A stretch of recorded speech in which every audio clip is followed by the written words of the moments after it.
ভাবিয়ে কয় যদি হয় বন্ধুর মন গাং পার হইতে কতক্ষণ। এই মুহূর্তে দেশে শীতকাল চলছে। শীতকাল মানেই ওয়াজের মৌসুম। আর ওয়াজের মাঠগুলা গেল 10 বছর প্লাস মাইনাস সময়টা আমরা এক ভিন্ন রূপ দেখতে পাচ্ছি। ওয়াজের মাঠগুলোতে পলিটিক্যাল আলোচনা, ইশারা ইঙ্গিতে রাজনৈতিক আলোচনা, পাশাপাশি এক হুজুর আরেক হুজুরকে মুরতাদ কাফের এমনকি লাঠিসুটা নিয়ে ঘেরাও করা, বাংলা থেকে ত্যাগ করা। আবার হুজুররা নির্দেশ দিচ্ছেন ওমকরে দেখলে পিটাবেন, এরকম নির্দেশনা ওয়াজের মাঠে আসে। তো এগুলোর কারণে ওয়াজের মাঠ কোথাও না কোথাও অনেকটা তো বদনাম হয়েছে। এরপরে দীর্ঘ একটা সময় পার দিয়েছে আমরা সবাই, এখন নতুন করে আবারও ওয়াজের মাঠ শুরু হয়েছে। আর ফিরে এসেছেন ওয়ান অ্যান্ড অনলি ব্লুটুথ বক্তা মাওলানা মিজানুর রহমান আল আজহারি হুজুর। খুবই সর্বজন শ্রদ্ধেয় একজন মানুষ।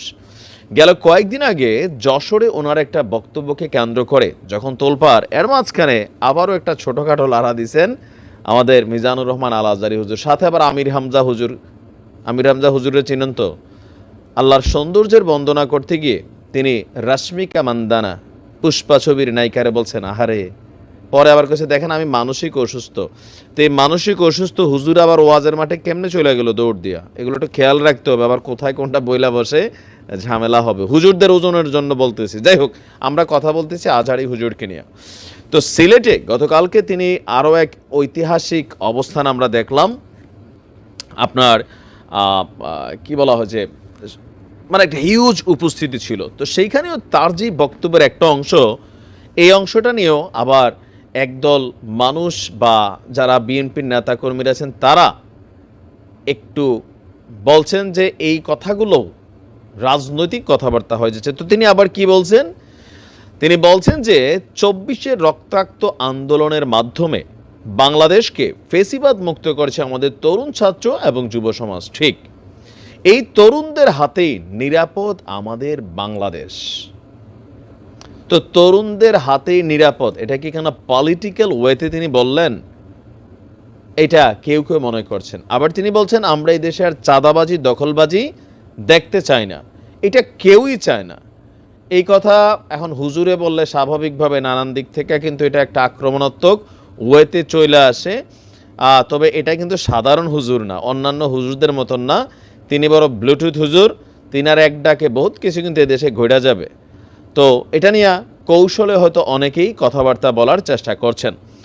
শনিবার রাতে সিলেট এমসি কলেজ মাঠে আঞ্জুমানে খেদমতে কোরআন সিলেট আয়োজিত মাহফিলের শেষ দিনে আলোচনাকালে তিনি আপনারা বলছেন যে মানুষকে সচেতন করাই দিনের দায়ীদের কাজ।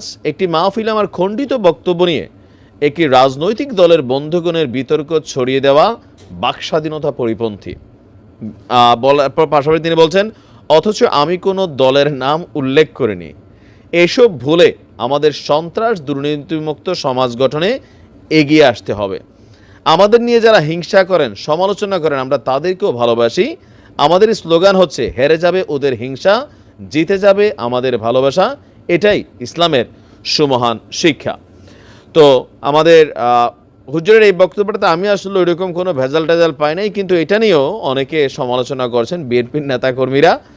দেখেন ওই যে সন্দেহের মনে সবারই একটা নেগেটিভ অবস্থান তৈরি হয়।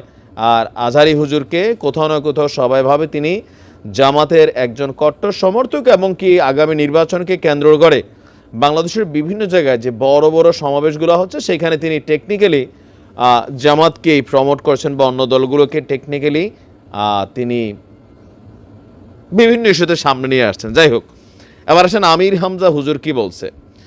সামনে যারা রাষ্ট্র ক্ষমতায় আসবে তারা যেন পুরুষ হয়। আচ্ছা, এখন এই কথাটার মধ্যে আবার একদল লোক প্যাচ পাইছে। কেন প্যাচ পাইছে? যে রাষ্ট্র ক্ষমতা তো এই মুহূর্তে দৌড়ে বিএনপি মনে করে, বা অনেকেই মনে করে বিএনপি যাবে। তো বিএনপি যদি যায়, সাবেক প্রধানমন্ত্রী বেগম খালেদা জিয়া, তিনার অনেক বয়স হয়ে গেছে, অসুস্থ, তারপরেও অধিকাংশ মানুষ বলতে চায় যে খালেদা জিয়া আবার প্রধানমন্ত্রী হবেন। তো হুজুরের এই বক্তব্য আমি প্যাচ পাই নাই, কারণ পুরুষই যদি হয়, খালেদা জিয়ার বয়স অনেকটা হয়ে গেছে, তো সেখানে তারেক রহমানই দলের হাল ধরবেন, এটাই বাস্তবতা।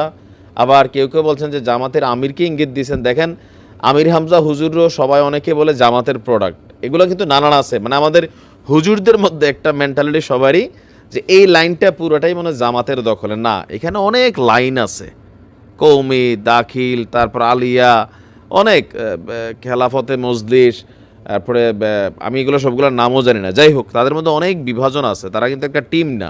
চরমোনাই জামাত একে অন্যের পরিপন্থী, এরকম অনেক কিছু আছে। তো ওনার বক্তব্যটা এটা খারাপ না যে এখানে জামাত যদি নির্বাচিত হয় তাদের দলীয় নীতি অনুযায়ী আমির ডাক্তার শফিকুর রহমান তিনি হবেন প্রধানমন্ত্রী, আর বিএনপি যদি হয় আমার ধারণা বেগম খালেদা জিয়া চিকিৎসা শেষে বাংলাদেশে অবশ্যই আসবেন, কিন্তু তিনি সম্ভবত নির্বাচনে অ্যাজ এ প্রধানমন্ত্রী তিনার সেই মেধা বা বয়স এগুলো আর নাই, সেখানে হয়তো তারেক রহমানই হবে। সো আমির হামজা হুজুরের এই বক্তব্যে আমার কাছে মনে হয়েছে যে বিষয়টাকে পলিটিক্যাল করার সুযোগ নাই, তিনি ওই জায়গাতে বলছেন। তারপরে হুজুরের মানসিক অবস্থা ঠিক হয়েছে কিনা সেটা একটু চেক করে ওনারে ওয়াজের মাঠে পাঠানো জরুরি। আর আবার আমি বলি, রাজনীতির বক্তব্যের জন্য সারা বাংলাদেশে বহুত স্পেস আছে। আমিও একদম ওয়াজের মাঠে রাজনীতির বক্তব্য আমি পছন্দ করি না, একটাই কারণ, ওয়াজ শুনতে সবাই যায়। আপনি যখন এখানে ধরনের কথা বলা শুরু করবেন তখন সেইখানে কি হয় যে নানান ধরনের মানুষ থাকে, এটা বিদ্বেষমূলক একটা অবস্থান তৈরি হয় ওয়াজের মাঠে। আর রাজনীতি করলে রাজনীতির অবস্থান থেকে এসে আপনি কথা বলেন, আপনাকে যারা গ্রহণ করার করবে। যাই হোক, আমরা চাই আমাদের ওয়াজের মাঠগুলোর সৌন্দর্য থাকুক, ভাব গাম্ভীর্য থাকুক, কৌতুক, নাটক, এই ধরনের একটা অবস্থানও তৈরি হয়েছে বিভিন্ন জায়গায় ওয়াজের মধ্যে। এগুলা বাদ দিয়া যে অরিজিনাল ভাব গাম্ভীর্য, দিনের শিক্ষা, হিদায়াতের বাণী, এগুলাই ওয়াজের মাঠে প্রচারিত হোক। ভালো থাকুক।